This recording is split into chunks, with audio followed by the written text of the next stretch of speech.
plant-based foods and the microbiome in the preservation of health and prevention of disease.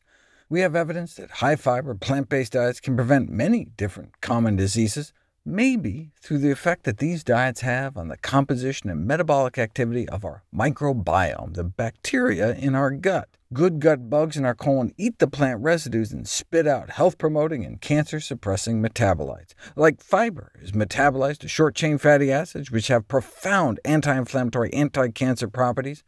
And we have special fiber-feeding microbes that chew through the plant cell walls and release all the anti-inflammatory, antioxidant, and anti-cancer goodies inside. So, how many whole plant foods do we have to eat? All the evidence points to a physiological need for about 50 grams of fiber a day, which is what is contained in the traditional African diet, and is associated with the prevention of common Western chronic diseases.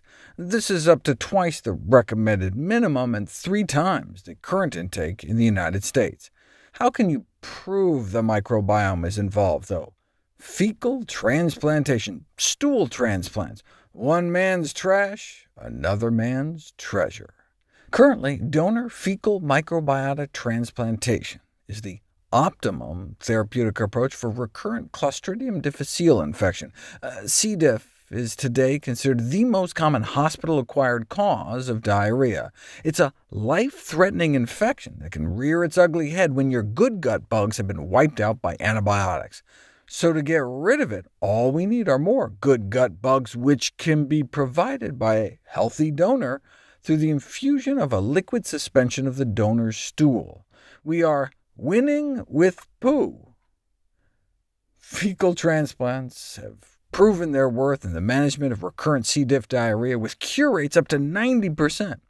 Because of this success, fecal transplants have been suggested as a potential treatment in other gastrointestinal diseases, for example, the inflammatory bowel disease known as ulcerative colitis. There have been 4 randomized controlled trials, and fecal transplants appear to nearly double clinical remission rates. But what about non-gastrointestinal disorders? Here's a case study of a series of fecal transplants for multiple sclerosis.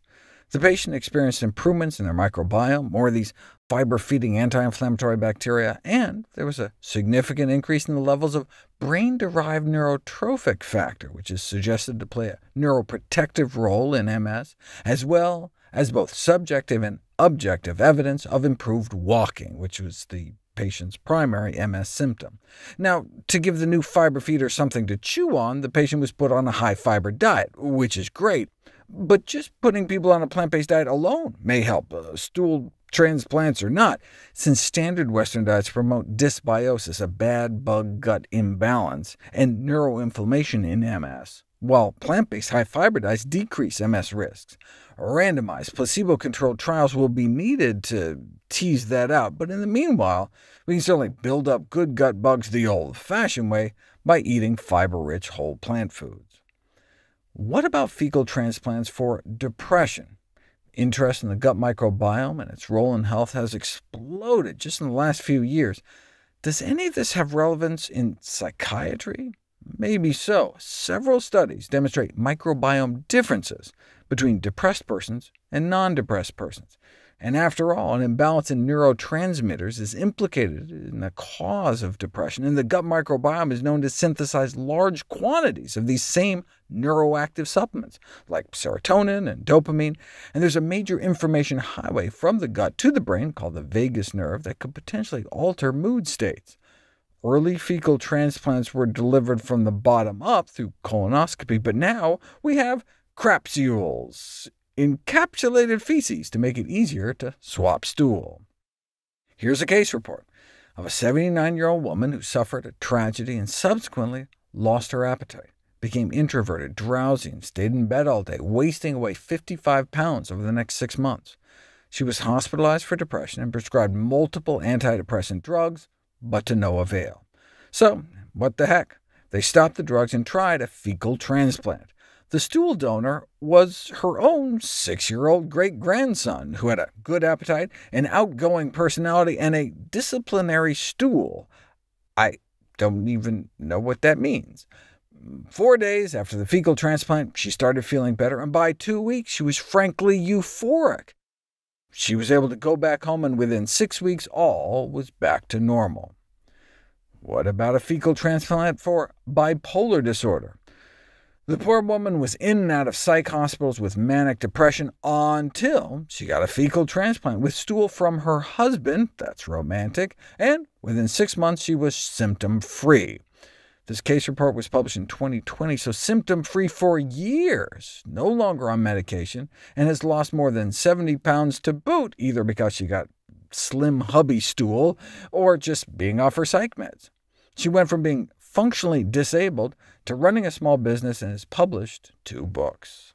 What about alcohol dependence? Alcoholism has traditionally been considered exclusively a brain disorder, but hey, all these other psychiatric syndromes seem to have links to the gut, so they compared the guts of alcoholics to non-alcoholics, and they found that some alcohol-dependent subjects developed gut leakiness, which was associated with higher alcohol cravings.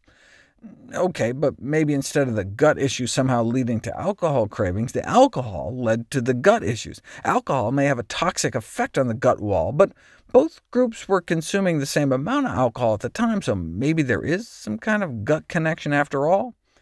This was the study that blew people's minds. The transplant of feces from alcoholics into mice induced an alcohol preference. These were mice without any previous contact with alcohol, all of a sudden spontaneously preferring alcohol. Normally, mice don't really like alcohol, but feed them some feces from an alcoholic human, and they do a 180-degree switch. So wait, are you saying that gut bugs can determine alcohol cravings?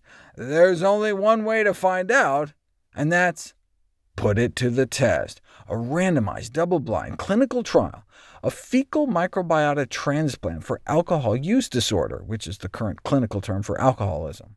They took alcoholics with liver cirrhosis and active problem drinking and randomized them to either get a placebo enema or a fecal transplant enema. And within 2 weeks, alcohol cravings reduced significantly in 90% of the fecal transplant cases, versus just 30% in the placebo cases. And this was validated by p-tests showing that they were drinking significantly less too, with improved cognition and psychosocial quality of life.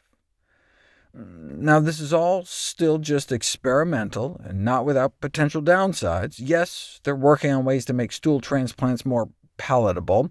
On balance, they've largely been found to be safe, though there have been cases of bad bugs being transferred from donors, even a fatal case.